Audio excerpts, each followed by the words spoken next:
Hey folks, John Becker here, Union Township trustee and former state representative from Claremont County, bringing to you the April edition of the Becker Report.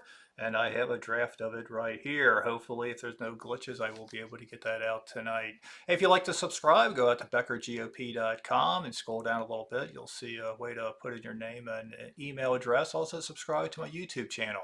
My contact information is at the end of this video. So I'm just going to kind of thumb through the pages a little bit here and tell you what the highlights are. So I got COVID.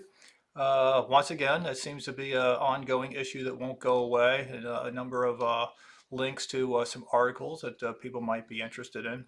Then I talk about the U.S. Senate debate that was moderated by Karen Kassler. And I like Karen. I worked with her when I was a state representative. I always thought she did a great job. But she repeatedly interjected herself into the debate and became part of the debate, telling the candidates they were wrong about what they were saying. So I have some commentary on that. Also, censorship versus content moderation. And once the autocratic countries like North Korea, Cuba, Russia, China take a page out of the playbook of the liberal media over here, they'll start calling their own censorship content moderation because it sounds so much better. Uh, then what's going on in Union Township? So a couple of things. We are going to, at the next meeting, which is May 10th, and then starts at 6 o'clock, we're going to talk about dog parks. So we currently have three parks that are Union Township parks. There's a fourth one that's called Shore Park. It's on Tealtown, and that's actually a county park. And that one is a dog park. We used to have Ivy Point Park, which was a dog park, or maybe it still is, but it's currently owned by TQL, so it's no longer a township park. The other three parks, there's Mount Carmel Park, there's Klepper Park, and there's Veterans Park. So we're going to be discussing at the next meeting if we should make those dog parks, maybe one, two, or all three of them, and what should the rules be. So if you'd like to come to that meeting or give me some feedback, or the other two trustees, let us know your thoughts if you're a Union Township resident so we can make a better decision. Also, at the last meeting we had, last trustee meeting, I did a little presentation on property taxes.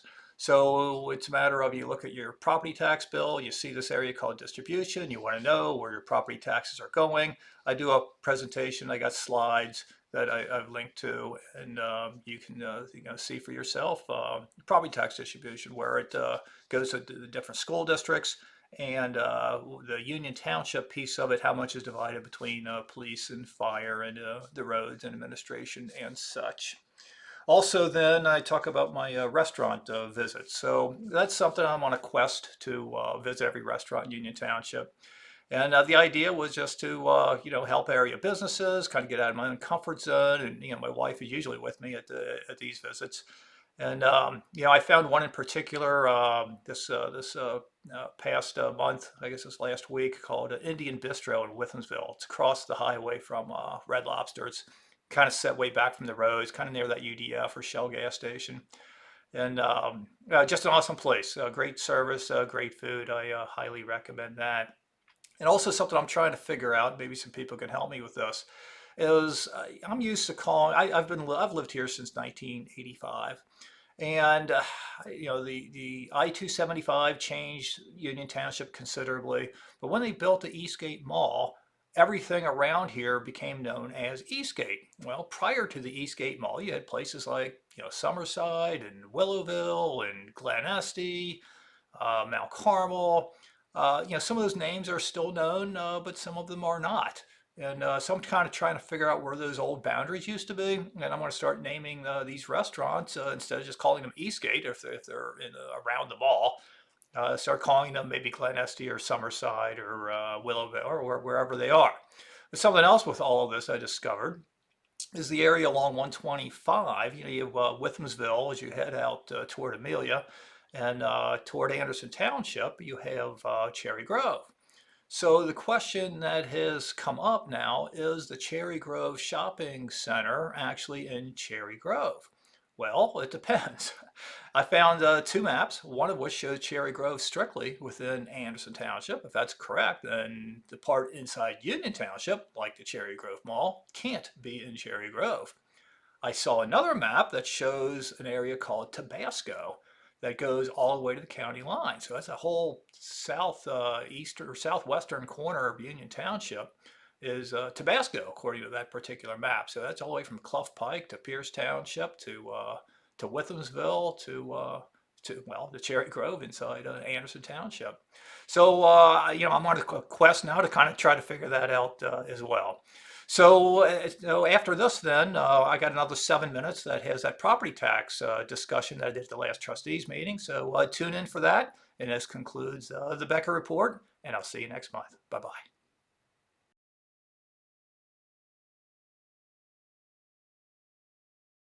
Over to Trustee Becker on the Union Township property tax allocation presentation.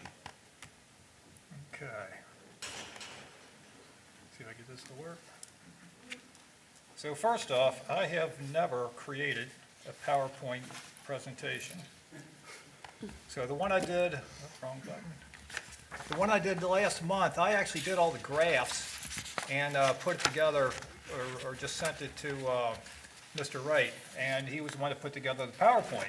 And of course, I have PowerPoint as part of my office package. I'm an Excel guy. I've never really had much need for PowerPoint. Any graphs, I just do in Excel, which for the last presentation, that's what I did. And for this presentation, they were also made in Excel.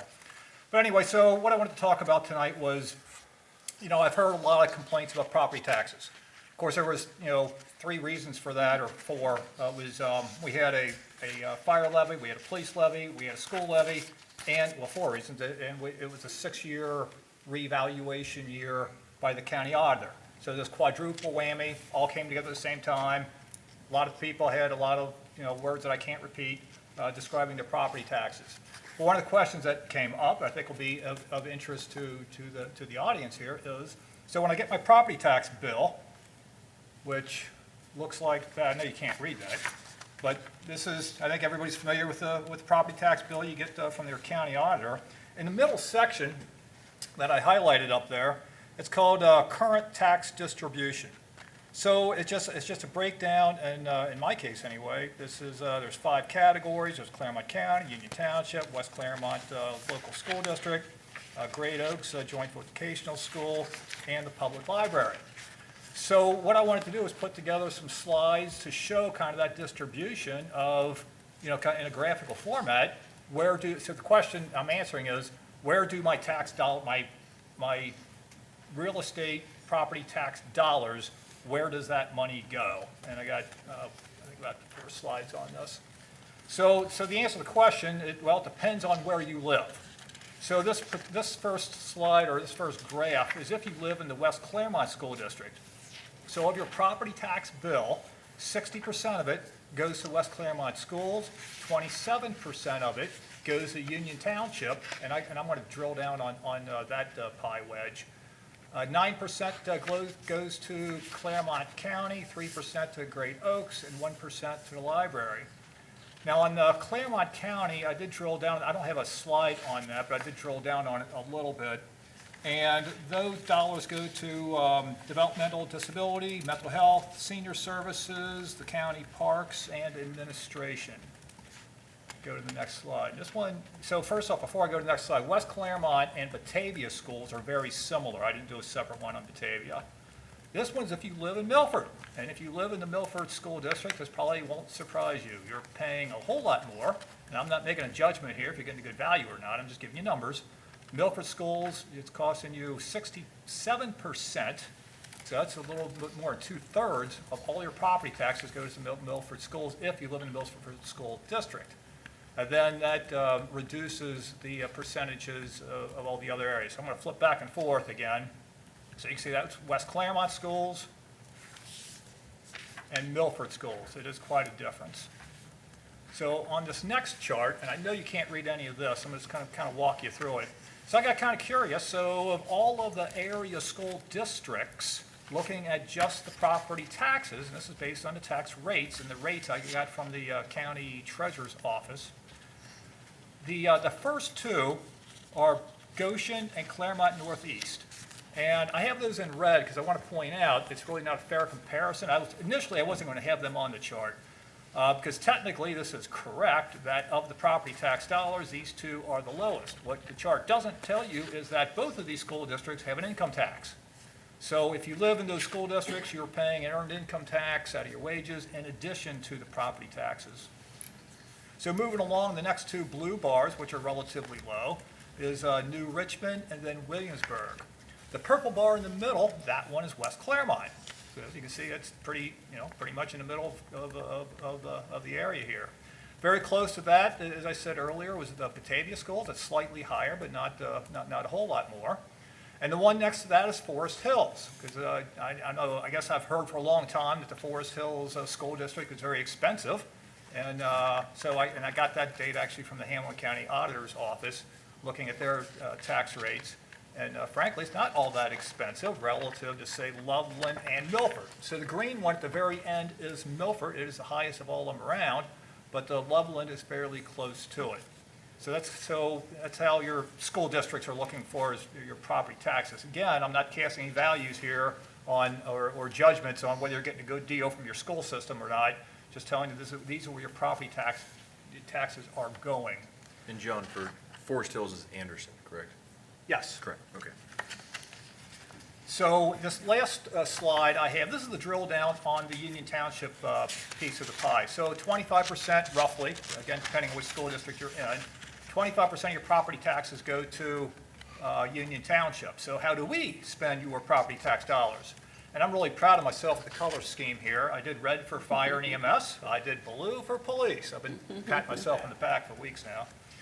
So yeah, 44% is fire EMS. It's almost the same as police.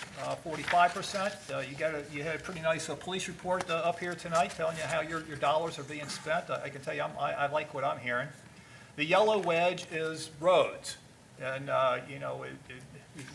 just coming out of winter and all of the snow that was removed and potholes filled and such.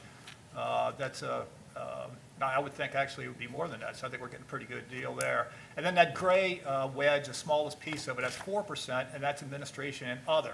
So that would include parks, cemetery, zoning, anything we're throwing additional funds into, and the administrative cost. So that's where we are spending your money in Union Township. So any questions on township expenses? See us. Any questions on school district expenses? See your school board.